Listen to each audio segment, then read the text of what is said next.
Helo, fy enw i Beca a dwi'n astudio Ffiseg ar Ffiseg Meddygol yng Nghaerdydd a dwi yn y flwyddyn cyntaf. Dewisais i astudio Ffiseg yn bennaf oherwydd fy mod i'n hoffi mathemateg yn mynd, a mae Ffiseg yn defnyddio mathemateg mewn ffordd diddorol mwyn dod i ddeall prosesau sy'n digwydd yn amgylch ni pob dydd.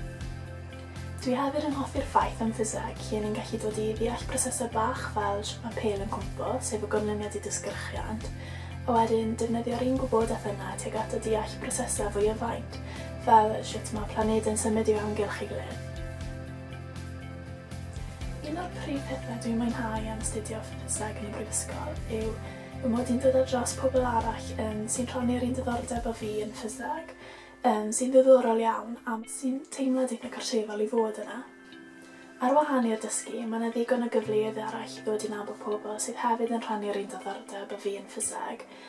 Enghraifft, dwi'n mwyn rhan o'r gymdeithas Chaos, sef y gymdeithas Ffiseg. Felly mae yna gymuned eitha clos o fewn y Ffiseg. Wedi dweud hynny, mae wedi bod yn eitha bleserus bod yn rhan o gymdeithasau arall hefyd. Enghraifft, dwi wedi bod yn rhan o'r gymdeithas Gymgym, sef gymdeithas Gymraeg, sydd wedi bod yn gyfle i fi ddod i nabod pobl sydd yn gwneud pynciau arall ac hefyd sy'n siarad Cymraeg neu'n dod o Gymru.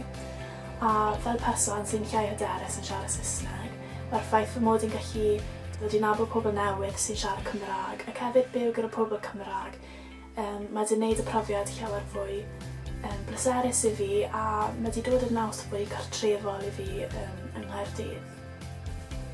Yr unig peth anodd dwi wedi dod ar draws yn y cwrs yw pa mor anodd mae'r gwaith yn gallu bod am millwaith. Ond mae Ffiseg yn pwnc anodd a mae fe'n un o'r pethau dwi'n hoffi am y cwrs oherwydd i bod yn herio fi. Wedi deud hynny, os mae'r gwaith yn mynd yn rhy anodd i fi ddeall am millwaith, dwi'n gwybod mae wastad help ar gael. Mae'r darlithwyr wastad yn croesawu unrhyw gwestiynau sydd gennym ni, neu ni'n gallu mynd mewn at nhw i ofyn am unrhyw help, neu jyst danfon e-bost yn gyflym. Mae da ni system tiwtori, lle ni'n cwrdd yn tiwtor ni pob wythnos fel grwpiau bach, a ni'n gallu defnyddio yr amser yna i weithio fel grŵp efallai, jyst i dod i bend o unrhyw gwestiynau ni'n methu ateb yn yr wythnos. Felly mae yna digon o gyfleoedd i gael help os mae'r gwaith yn mynd yn ormod. I dweud gwir, dwi ddim yn siŵr pa fath o swydd dwi eisiau mynd mewn i ar ôl benni astudio yn y Brifysgol, ond dwi'n eitha cyfforddus oherwydd wedi astudio pwnc fel Ffiseg. Mae yna gymaint o ddrys yn cael ei agor oherwydd i ni'n dysgu gymaint o wahanol sgiliau yn y cwrs fydd yn defnyddiol ar gyfer llawer o swyddi gwahanol.